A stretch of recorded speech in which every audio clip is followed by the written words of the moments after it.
but does the president still have confidence in his national security advisor?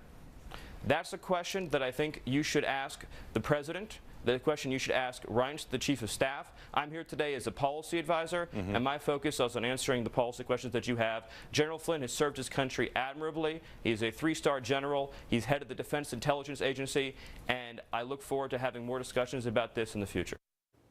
That was not a yes, and that was Stephen Miller declining to provide a show of support for National Security Advisor Michael Flynn. The National Security Advisor under growing pressure amid reports that he spoke to the Russian ambassador about sanctions, specifically lifting them, that before President Trump was even sworn in. The Washington Post broke the story and also says this happened while the Obama administration was working on additional sanctions. Today's Post reports administration officials unhappy about what happened, but even more upset that Flynn reportedly did not come clean. And it sounds like Mike Pence was one of the guys left out of the loop. A week before the inauguration, here's what the VP-elect said on Face the Nation.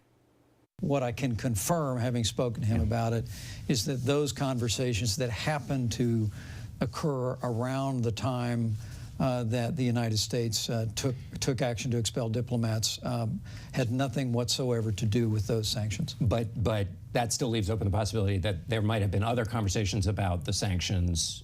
Yeah, I don't believe there were more conversations. Well, that was then and this is now. And joining us now is Philip Rucker, White House Bureau Chief for the Washington Post. Philip, thank you very much for a few. I appreciate it. Hey, glad to be here. Well, before we get into the future of Mike Pence, you also saw the Times description of what life's like at the NSC for rank and file. Apparently, they're learning, as the world is, with the tweets from the president. There's no briefings, or at least paper, in terms of conversations with foreign leaders. They're talking about worries of, quote-unquote, internal threats and purging their social media. It sounds bizarre. Is that the sense that you're getting, that there's complete chaos at NSC among folks who are trying to figure out what the policy is, let alone the latest that's going on?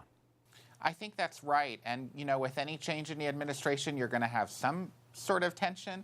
You're new players and new people in power coming in, but this is to an extreme. And you know, people I talk to, not only at the National Security Council but elsewhere in the White House, say there's really very little protocol, that the process feels a bit chaotic and kind of slapdash. It doesn't help, of course, that the president is moving as fast as he possibly can to try to sign some of these executive orders and take action in a number of different areas, but that the chain of command is not always clear. You have a lot of senior advisors with overlapping authority, having the president's ear throughout the day, walking in and out of the Oval Office, weighing in on issues, and it really creates a sense internally and certainly externally of some chaos. How much trouble do you think Michael Flynn is in? Considerable trouble. You know, I don't know that he's actually going to be fired, but certainly a lot of his colleagues within the administration are very upset with him, feel like he cannot be trusted anymore. And it's not because he had the communication with the Russian ambassador, it's because he didn't tell the truth to the administration about it after it happened. He allowed Vice President Mike Pence to go out on television and speak to the American people and insist that that conversation never took place when in fact it had. And that's according to 9 U.S. officials who confirmed that news to the Washington Post last week. And Philip, it's bad enough that that happened, but this wasn't the first incident. There was also when his son, Michael Flynn's son, was involved in a transition, but Pence went out and said that was categorically untrue because, reportedly at least, he again wasn't given the complete story before he went in front of the cameras. That's right. I mean, look, the problem with Flynn is there's just a lot of drama that swirls around him. One White House official told me yesterday in an interview that this is a position, a national security advisor, that you expect to be drama-free, and yet it's nonstop drama with Mike Flynn. It's his son, it's the tweets, it's the contact with Russia, it's what, can he be trusted or can he not be trusted? Is he telling the truth? Is he not telling the truth? And it's something that not only the vice president is dealing with, but other senior officials as well. The chief of staff, Reince went out on television and also said that Flynn never discussed sanctions when in fact he had, and the same is true for the White House press secretary, Sean Spicer. Phil, help understand, because obviously politics are involved in everything, but when you're talking about the National Security Council, most people believe, while not apolitical, it's about national security, but reportedly people are coming in with the Make America Great cups and mugs, and clearly there seems to be a little bit of campaigning still going on, that this is about promotion of the boss here, maybe not national policy.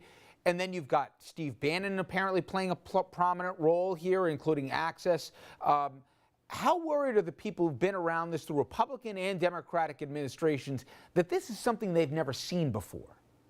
They're very worried. Now, look, every administration, the senior officials on the National Security Council are political appointees. The person who ran it under President Obama was Susan Rice. She was one of his campaign advisors, a very political person, even though she's also a foreign policy expert. What's different here is that Steve Bannon, who is the president's political advisor, the chief strategist in the White House, now has a seat on the Principals Committee of the National Security Council. He's on par with the Secretary of Defense, with the Secretary of State, with the National Security Advisor, in helping make national security decisions for the president.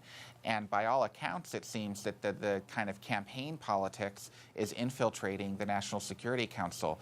You had Stephen Miller, who's another political aide, a campaign aide, policy aide to President Trump, actually leading one of the National Security Council meetings shortly after the inauguration. So you have a lot of crossover between politics and national security. There's no law that says you can't have that, but it is unusual, and it's very different from the way George W. Bush ran his White House, when he insisted that his political aides had nothing to do with the National Security Council in order to preserve the integrity of the national security officials.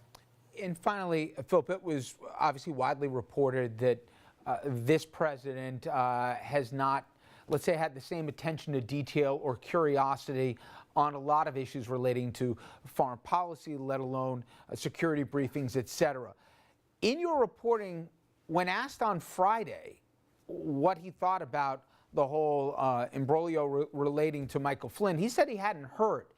I'm curious, do you buy that? And what's worse, him not knowing or him not being straight?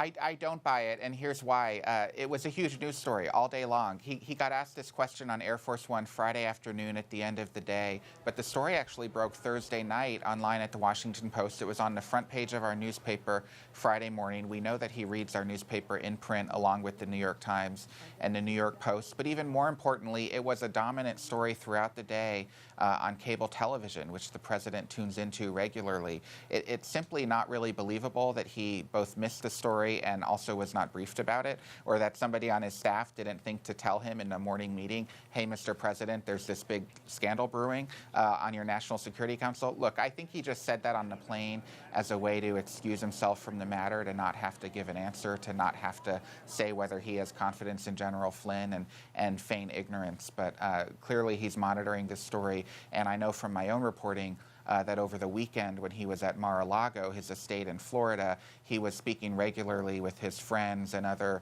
acquaintances there about the Flynn matter. It was sort of top of mind for him. Apparently none too pleased. Phil, I really appreciate the time. Thank you so much. Yeah, thank you. Glad to be here. Coming up next, everybody, I'll bring the panel back in. President Trump rolling back loads of regulations. And if you say, so what? Just wait till you see what these are. They could have real human costs, so we're going to show you how it could impact just about everyone. Stay with us.